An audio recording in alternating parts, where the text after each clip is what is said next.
And welcome back to Morning Express. It's Tuesday and you know what that means. It's time for business chat, and today we're going to be looking at the telecommunications industry and just to paint a picture of what's going on in there.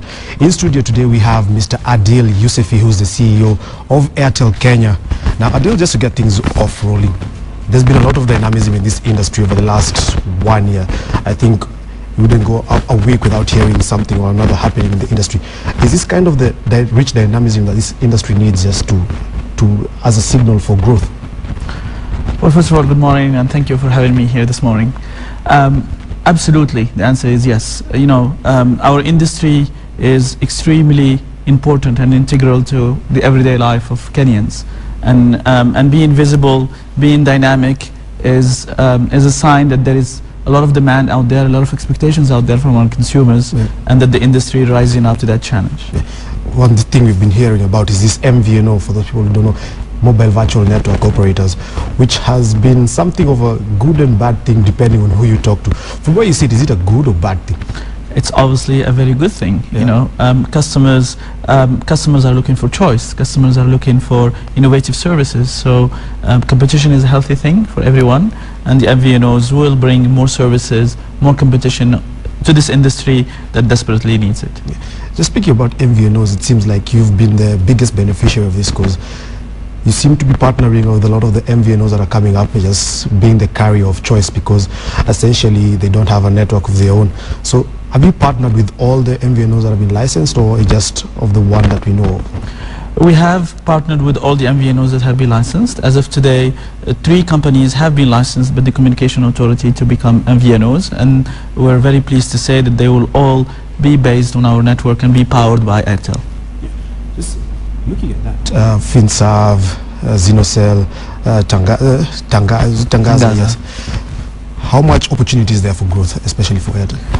There is a big opportunity for growth. You know, as I said, you know, MVNOs are here in Kenya to do the same thing that they have done in other countries, whereby providing a very niche and specific service to a specific segment.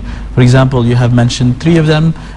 Those 3 partners are really targeting a niche segment.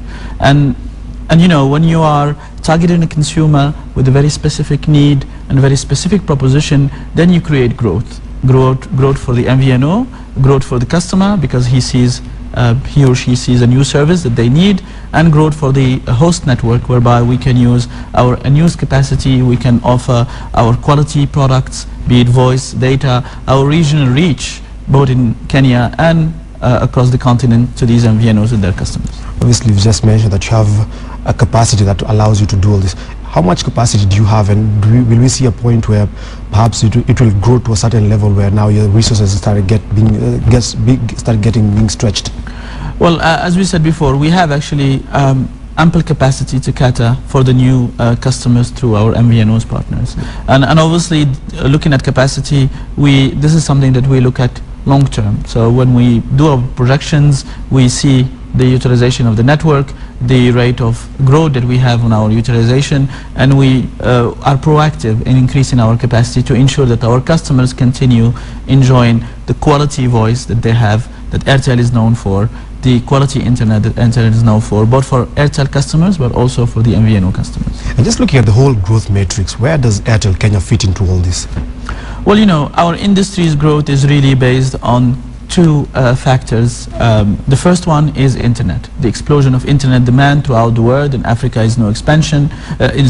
Sorry, and as you know, Kenya is at the forefront of internet penetration in the African continent. So internet is a really big growth driver for our industry. The second growth driver is penetration, is getting more customers with using a phone. Kenya is a very young country. We have many people coming of age to be able to use mobile phones. So that's a second driver of growth that we see in the industry as a whole. And there's a third one, if you will, that is particular to this market, is actually unleashing more choice to customers.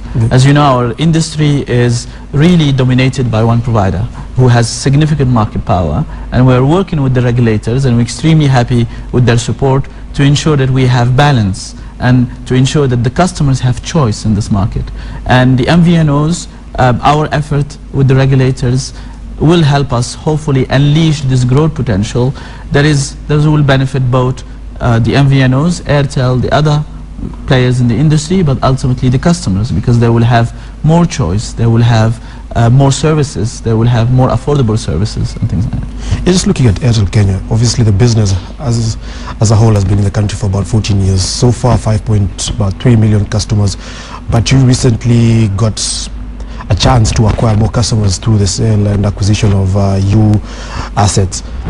Now how important is that business to you? It's very important, and as you said, the network has been operating in Kenya for 14 years, and you know, this just shows the commitment of the company to this country. Also the purchase of the acquisition of new customers is a big signal that the company is actually sending to its customers, to its partners, that we are very serious about doing business in Kenya, that we're very serious about ensuring that our customers continue, you know, enjoying the quality services and the affordable services that they have been enjoying across these 14 years. So it is very important for us. Our industry really lies on scale. Scale allows us to invest more in our services. Scale allows us to invest more in our interaction with customers. And as I was saying earlier, being in an industry that we feel is imbalanced, that the market structure is imbalanced, every chance that we have to acquire that scale, we take it so that we can, you know, rebalance it a bit while we continue working with the regulators, with our stakeholders, to ensure that world-class regulation is brought into the industry for the sake of consumers, for the sake of allowing them to have access to more choice. Just looking at the kind of the way the industry is, obviously one player has almost 70% market share. 85% market share. You're there with about 25, growing now, I guess, with the acquisition. Do you feel, as a player, do you feel frustrated about the kind of scope that you have for growth, or is it an opportunity for you to also reinvest and actually compete and actually kind of chip away at that market share? I think the answer is yes and yes to your question, right? Yeah. Obviously we feel extremely frustrated, and not only us, right? I mean, the exit of you is a symptom that the industry is extremely sick, yeah. Right? The fact that the fourth operator, as you know, is publicly looking for partners is another big sign that the industry is sick. And why is the industry sick? Because you have one player, as I said, with 85% value share. 85%, and just want us to keep that number in our minds, right? So that shows you that one player controls the industry. Well, regardless of whether, you know, that player is offering the right services, the right quality of the customer, that's not the question, right? The question is, do we want an industry where customers have choice, or do we want an industry with one player? That's the fundamental question. Yeah. And this question has been answered all around the world. There is regulation that's called significant market power that is imposed on companies in any industry that go beyond the center level of market share.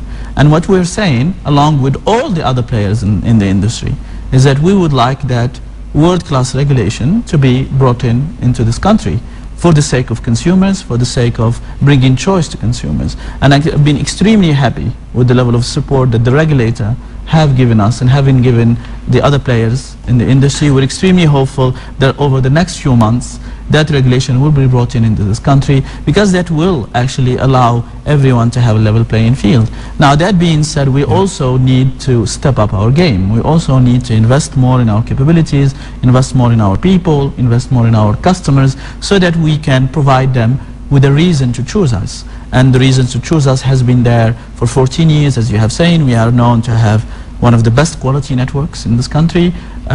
Airtel, as you know, is the fourth largest mobile operator in the whole world, is the second largest mobile operator in Africa. So Airtel has the assets of offering innovative services to the Kenyan consumers, has the assets to offer the Africa gateway and the world gateway to Kenyan consumers and Kenyan businesses, if we have the right regulations that allow us to compete on an equal footing in this market. Obviously, regulation is one aspect of it, but the argument that has been bundled around is that they have made this the kind of investment that has allowed them to be where they are.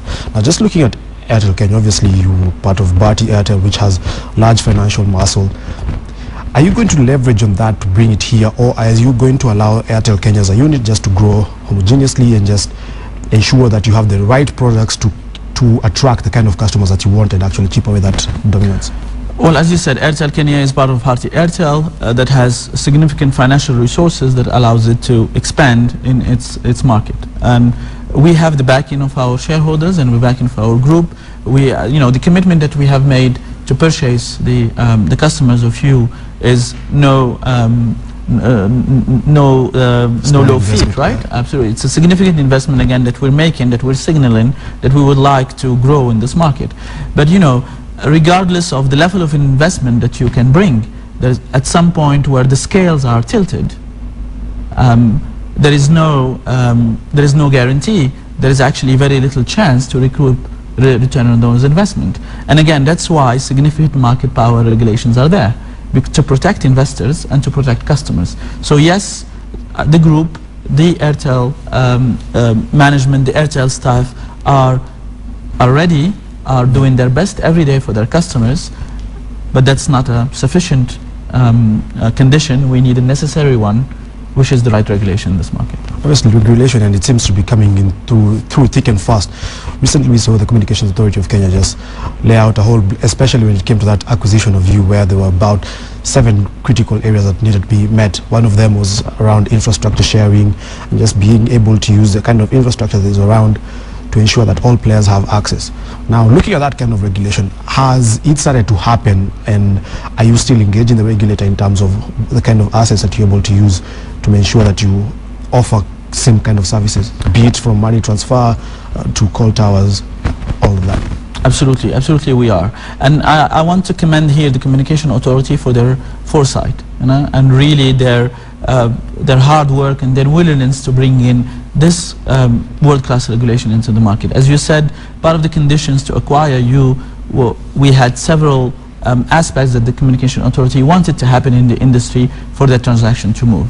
Unfortunately, those conditions were not accepted by all parties for many reasons, as you know, right? And we have agreed with the regulator and with the other parties to move ahead, because we didn't want to see You customers be left on the road, right? We didn't want to see You assets be left on the road. So we said, okay, let's really fix this issue that we have here. Let's move ahead for the sake of these consumers.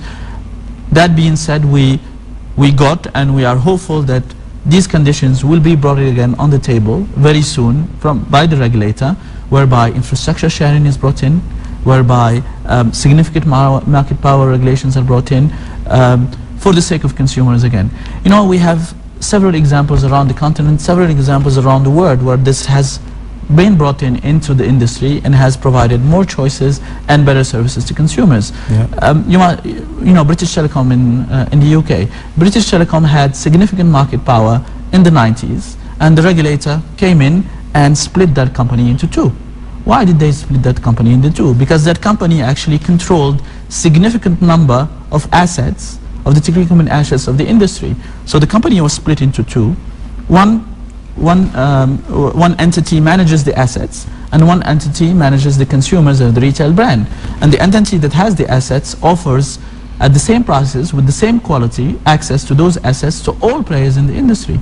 And now that industry is flourishing, is growing, and for the sake of consumers again. Same thing is happening in other markets as well.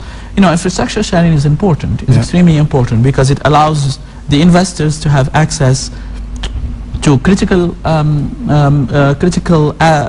infrastructure at a reasonable cost, so that the price to the end consumer is also affordable, right? If you have one player managing only those assets, the prices are high for the consumers, because the monetization is only from one. Yeah. So it's all win-win for everyone, and we would like our friends in the industry to see that. We would like them to embrace change, embrace innovation, so that the Kenya telecommunication industry, the Kenya ICT ecosystem as a whole, flourishes and continue growing and continue setting the trend for ICT in the continent. Regulation is in place. Now, does Airtel Kenya have that kind of growth plan that will see it actually match what it's been fighting for and actually get the kind of market share that they're looking for to actually even be a significant player in this market? Absolutely. We are ready. We are excited. We are motivated. We're happy to operate in this country, in this industry. We can bring in significant investment to the country. We can bring in significant know-how and experience from the Bharti Group. We can bring in significant synergies with the continent, as I was saying earlier again. Can you give us some of the examples, perhaps? What are some of the key areas that you're looking at in terms of growth? As I was saying earlier, data, internet is a key area, growing internet access to the country, enabling, internet today is an enabler, and when we talk to our customers, they use internet to study better so that they can get better grades and get to better universities and apply to better jobs. When we talk to businesses, they use internet to market their products to more customers, right? They do little videos, little pictures of their product, they send around, they do tutorials on online, etc. So internet is really an enabler to unleash the potential of people, to unleash the potential of the economy and potential of the country. So that's a huge growth area for us. The second growth area for us, as I was saying earlier, is our wholesale drive to MVNOs, right? Yeah. Several people want actually to use the telecommunication industry to leverage their services better for their customers, because everyone now needs their phone, need their internet access everywhere. So that's another growth area for us. The third growth area is that we see Kenya as a hub. Right? Kenya as a hub for the East African region, Kenya as a hub for the whole continent, and Airtel is extremely well positioned with its asset in the region and in Africa to really give access to the Kenyan consumers, to the Kenyan businesses, to the region, and we have that ready for our consumers. Where do you see Airtel Kenya in 5 years? Airtel Kenya in 5 years is one of the leading mobile telecommunication service provider in the country, yeah. Really helping our consumers prosper, helping our customers reach their potential, be it businesses, be it consumers, and really being a trendsetter of the industry. Mr. Adil Youseffi, thank you very much. That has been the CEO of Airtel Kenya, Mr. Adil Youseffi, just painting a picture of where the industry is and where Airtel Kenya sees itself in the next 5 years.